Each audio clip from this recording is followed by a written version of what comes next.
ಹೆಸರು ಅನಿಲ್ ವಸಂತ ಮಾನೆ, ವಯಸ್ಸು 47 ವರ್ಷ, ಉದ್ಯೋಗ ಕೂಲಿ, ಸಾಕಿನ್ ಚಂದೂರು ತಾಲೂಕು, ಚಿಕ್ಕೋಡಿ ಜಿಲ್ಲೆ, ಬೆಳಗಾವಿ. ನಾನು ಚಿಕ್ಕೋಡಿ ತಾಲೂಕಿನ ಚಂದೂರು ಗ್ರಾಮದ ನಿವಾಸಿಯಾಗಿದ್ದು, ಇಂದು ದಿನಾಂಕ 31/1/2025 ಬೆಳಿಗ್ಗೆ ಸುಮಾರು 9 ಗಂಟೆಗೆ ನಾನು ನನ್ನ ಮನೆಯಲ್ಲಿದ್ದಾಗ ನಮ್ಮ ಚಂದೂರು ಗ್ರಾಮದ ಪಂಚಾಯಿತಿ ಸದಸ್ಯ ಯುವರಾಜ್ ಈಶ್ವರ ಪಾಟೀಲ್, ಭಾಸ್ಕರ ಪಾಟೀಲ್, ಪಿಂಟು ಬಾರಗುಂಡೆ, ಕಲ್ಲಪ್ಪ ಪಾಟೀಲ್, ಪ್ರಮೋದ ಮುದ್ದಪ್ಪಗೋಳ್, ಸೂರ್ಯಕಾಂತ್ ಶ್ರೀಕಾಂತ್ ಮಾನೆ, ಶ್ರೀಕಾಂತ್ ಶಂಕರ ಮಾನೆ, ತುಕಾರಾಮ ಸಂಪಾ ಮಾನೆ, ಶಿವಾಜಿ ಸಂಪಾ ಮಾನೆ, ಸಂದೇವ್ ಅಬ್ಬಾಸು ಪಾಟೀಲ್ ಮತ್ತು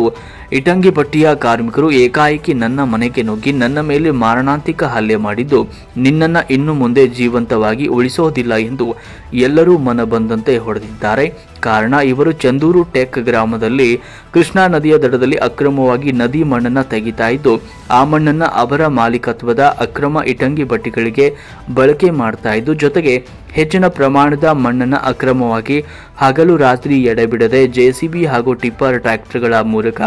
ಮಾರಲಾಗ್ತಾ ಇದ್ದು, ಈ ಅಕ್ರಮವನ್ನು ಪ್ರಶ್ನಿಸಿ ನಾನು ತಹಶೀಲ್ದಾರ್ ಹಾಗೂ ACDD ಬೆಳಗಾವಿಯವರಿಗೆ ಸಾಕಷ್ಟು ಬಾರಿ ಗಮನಕ್ಕೆ ತಂದಿದ್ದು ಇರುತ್ತದೆ. ಸಂಬಂಧಪಟ್ಟ ಅಧಿಕಾರಿಗಳು ಯಾರು ಕೂಡ ಇವರ ಮೇಲೆ ಕ್ರಮವನ್ನು ತೆಗೆದುಕೊಂಡಿಲ್ಲ. ಆದ್ದರಿಂದ ಈ ವ್ಯಕ್ತಿಗಳು ನಮ್ಮ ವಿರುದ್ಧ ದೂರು ಕೊಡ್ತೀಯಾ ಅಂತ ನನ್ನ ಮೇಲೆ ಮಾರಣಾಂತಿಕ ಹಲ್ಲೆ ನಡೆಸಿ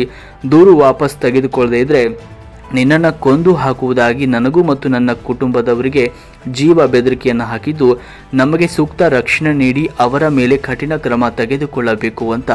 ತಮ್ಮಲ್ಲಿ ವಿನಂತಿ ಎಂದು ಮನವಿಯನ್ನು ಸಲ್ಲಿಸುತ್ತಿದ್ದೇನೆ ಅಂತ ತಿಳಿಸಿದ್ದಾರೆ.